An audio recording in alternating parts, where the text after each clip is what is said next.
Okay, so this is the next part of our moving tutorials. It's still going to be basic, but it's a little bit more complicated. So we're gonna be drawing our stick man, or better. Make yours better than a stick man. Mine is gonna be just a bubble boy, but make yours better. And then we're gonna make the stick man walk today, and pretty much nothing else. We'll save zooming in for a close-up and moving the background and cutting away to an empty park later. Okay, so first things first, we gotta draw the body and the head as one layer, its left leg as another, and its right leg as another, and then convert to symbols. So we go to our project, try and do this pretty quick, add one layer, 2 layers, 3 layers. Top one's gonna be body, then right leg. Doesn't matter which one's right leg or left leg. Doesn't even matter if you draw them right and left as the right is the left one and the left is the right one. Doesn't matter at all. So go to our body. I'm going to get my brush. I'm just going to draw this quick. It also says draw to the left of the workspace because we're going to be walking the guy towards the right. So I'll draw his head, his body, and arms on that layer. And I go to fill them in with orange. Boom. And click on the layer, modify, convert to symbol, body. Okay. Right leg. Go back. Make sure you go all the way around. And I'm going to give him a little foot face. It's going to look really ugly if you're going this fast. You might want to take some extra time to make yours look prettier. I'm going to fill them with purple, click on right leg, modify, convert to symbol, right leg.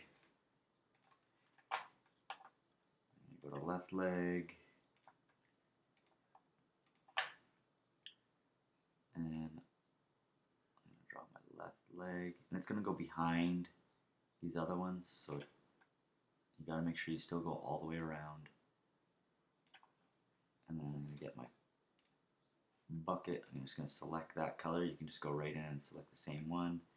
Fill, select my layer. Whoops, missed. Modify, convert to symbol, left leg. There we go. So we have all of our pieces. Now, we don't need to, and I'm going to show you what it says in there, but the guy, he doesn't show up from here all the way to here. He doesn't do anything yet because he's not even on the frame, right? So we won't ever see him once we export. So don't worry that he's just standing there doing nothing. He doesn't show up until 81, until right here. So if we go to our instructions, we're on number 2. So unlock all layers and set new keyframes at 120. So unlock, unlock, unlock, unlock. I'm going to scoot over to 120. Remember, just click and drag all the way down.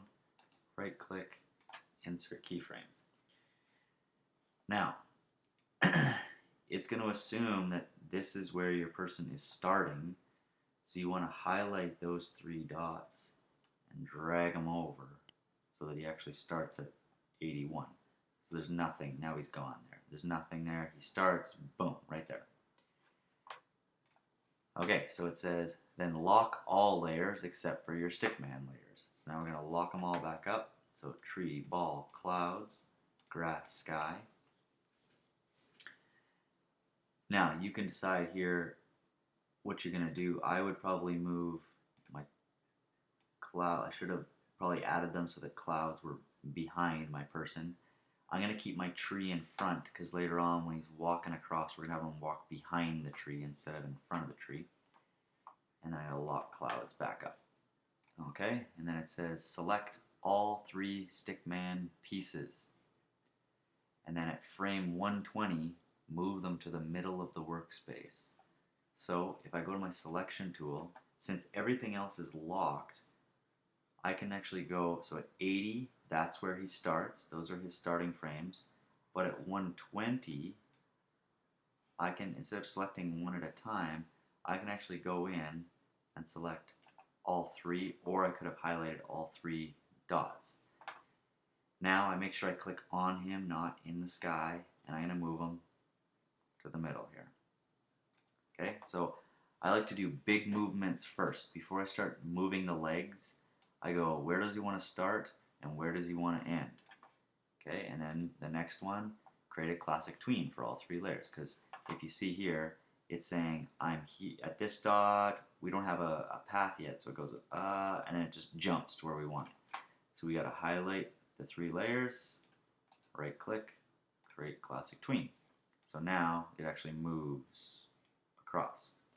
So that's as far as he goes, that's it. But he's not going to be floating across, we got to move his legs so it kind of looks like he's walking.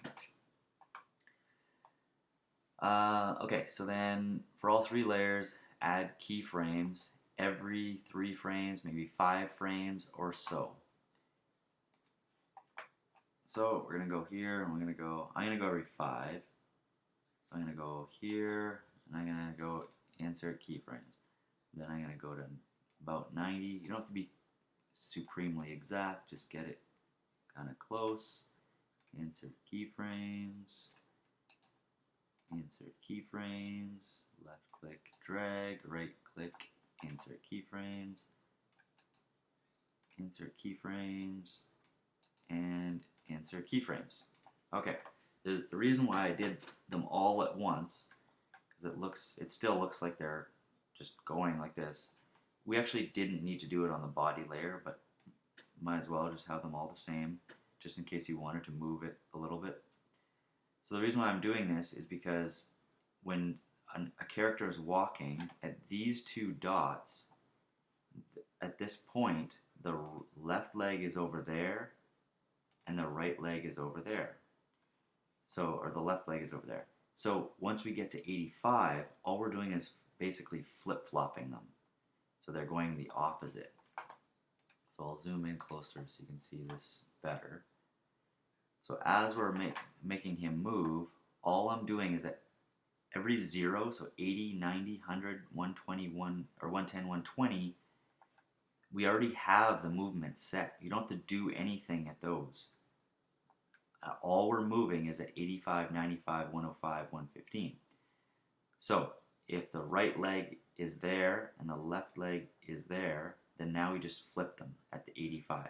So instead of this one being here, all I do is I take this and I drag it way over, and then I click on the other dot and drag it over, and then we could use this dot as a pivot and put it right there, but for our sake right now, let's keep it simple. All we do is go to the corner now and tilt it the top. Some kids will tilt it that way, that his foot doesn't attach to his hip. You got to keep the top of the leg is the part that attaches to the hip, and then just put it back in place. And then we go to the other one, click on the other dot, rotate it. Rotate it back towards where it would be on the hip, and just place it in. It's going to look goofy, but all that you've done is you've flipped the legs so that they're walking. And then the reason why you don't have to move at 90 is because we've already told it to go back, because it's the same as where it started. So it goes that way and then it goes back. So at 95, we just do the same thing. You just drag it over, rotate it back to the hip, click on the other one, rotate it back to the hip, and place it on. And then at 100, it's going to go back to where it wanted to start. At 105, we just do the same thing, drag it out, rotate it, drag it out, rotate it, put it in place. So that was a bigger step, doesn't matter. 110, it's back to normal. 115, drag it out, tilt it back, drag it out, tilt it back, put it back in place, and then 120 is going to be back to normal. So now if we watch our whole thing, we have the ball bouncing, boing, boing, boing, bounces out, and then Buddy walks in and stops. That is another set of basic movements. All we added that time was basically rotating when we select something. So that was basically the only thing. But making sure that at each point we were adding the steps that he was taking. That's it.